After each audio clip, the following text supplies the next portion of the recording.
¿Cuáles son los componentes de IoT y qué función cumplen? Uno de los componentes principales son los sensores. Un sensor es un dispositivo capaz de detectar, medir o registrar el estado actual y los cambios que se realizan en una magnitud física del objeto al que están conectados, para posteriormente transformar esta información en datos digitales que se envían al sistema de control. Otro de los componentes son los actuadores. A diferencia de los sensores, están encargados de brindar salidas físicas según la información detectada. Se activan según las órdenes dadas por la unidad de control, transformando energía en la activación de un proceso que modifica el estado del sistema. Un ejemplo de ello es el encendido o apagado de un dispositivo. Otro de los componentes del IoT son los controladores, que se encargan de administrar las entradas y las salidas del sistema. Por medio de estos es posible cambiar y calibrar las configuraciones. También está el software, que es un conjunto de programas, instrucciones y normatividad informática que permite gestionar todos los dispositivos asociados de un modo automatizado. Por último está la plataforma.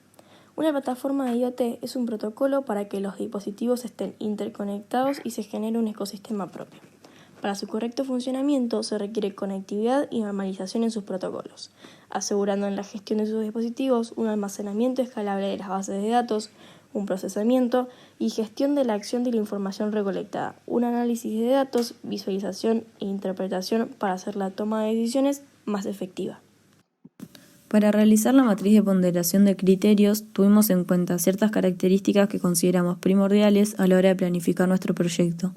Las variables elegidas fueron la superficie o región, es decir, la superficie que abarca para ser tratada por la solución, la eficiencia, en otras palabras, la cantidad de contaminantes que son tratados por dicha solución, la existencia de resultados positivos anteriores, la automaticidad, cualidad de la solución de no necesitar mano de obra, y por último, el impacto ambiental, es decir, el cuidado del medio ambiente durante todo el proceso, ya sea durante el desarrollo como el mantenimiento del mismo.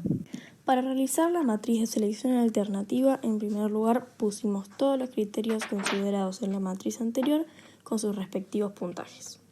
Luego pensamos 5 soluciones. La primera fue colocar sensores fijos que midan la cantidad de contaminantes que fueron desechados y contrarrestarlos. A su vez, con la medición, detectar quién los desechó y presentar un informe. La segunda, que fue la ganadora, es colocar sensores que limpien el agua mediante un barco que navegue sobre el río con una red, recolectando residuos sólidos y detectando contaminantes químicos. También pensamos en colocar unos sensores en las alcantarillas que activen un filtro que limpie el agua contaminada cuando pasa sobre él y purificar el agua que se dirige al río. También unos sensores de residuos sólidos que detecten los mismos y se activa un barco que recolecta dichos residuos. Por último, unos sensores que detecten la calidad del agua satelitalmente. Las variables medidas por el Technological Chemical Boat serían tanto residuos sólidos como componentes químicos. Este mismo estaría realizando mediciones todo el tiempo, pero solo enviaría notificaciones cuando detecte anomalías y también cuando se alcance el límite del peso de los residuos sólidos. Una vez los datos estén registrados, estos se incorporarían a una página web para ser comparados con los datos de las empresas y determinar el origen del contaminante químico. Luego se realizaría una inspección en la empresa que utiliza dicho contaminante para controlar y revisar que la misma trate sus residuos de otra manera. Nuestra propuesta consiste en una embarcación capaz de recolectar e identificar todos los residuos y contaminantes que se encuentran en el Río de la Plata y sus afluentes. Esta embarcación tendrá su diseño inspirado en el modelo de catamarán, como se puede ver en el siguiente diseño. Esto se traduce a 2 cascos paralelos de igual tamaño que funcionan como las principales responsables de la flotabilidad de la embarcación, mientras que a su vez harán de embudo que guiarán los desechos sólidos hacia una red removible. Esta última estará equipada con una serie de flotadores unidos por un elástico que reducirá el tamaño de la red y así su superficie de contacto cuando ésta no presente desechos en su interior. Como se muestra en la imagen, en la parte inferior izquierda, red retirable vista superior. Por otro lado, cada embarcación tendrá un recorrido particular programado para moverse sobre el río. Es gracias a un sistema de piloto automático que integra un radar y un GPS que la embarcación puede moverse sin necesidad de gestión. Por esta razón se necesitará más de uno para abarcar toda la superficie del Río de la Plata. Una vez alcanzada la capacidad de carga máxima, la embarcación estará programada para volver a un vertedor donde se evaluará la posibilidad de reciclar los residuos. En caso de que se produzca cualquier tipo de anomalía, la embarcación cuenta con una cámara y la posibilidad de conducción manual a distancia.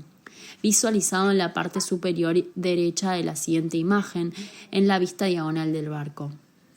Los motores, la cámara, el PA, así como los sensores de reconocimiento funcionan idealmente a base de energía solar. Toda la cubierta, así como la parte superior de la batería, contarán con paneles solares de alta eficiencia, como se puede observar en la imagen en la parte superior derecha, en la vista diagonal de la arquitectura del barco.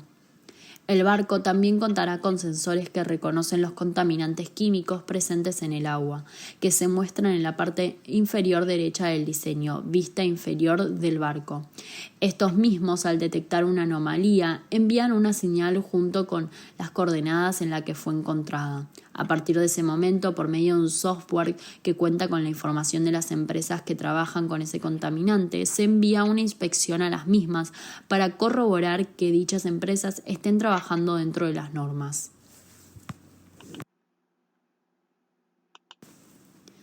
Además, el proyecto contará con una página web que permita visualizar todos los datos registrados por el barco, como los químicos encontrados, la concentración de los mismos y la ubicación en donde fue detectado, junto con los datos de las empresas situadas cerca del río, es decir, ubicación y químicos que utilizan dichas empresas. A su vez, se incluirá un análisis de las mareas y corrientes del agua para comparar los datos de las empresas y los encontrados por el barco para poder conocer el origen del químico en el río. A esta página web tendrá acceso cualquier persona que esté interesada en el tema con el objetivo de lograr mayor conciencia social.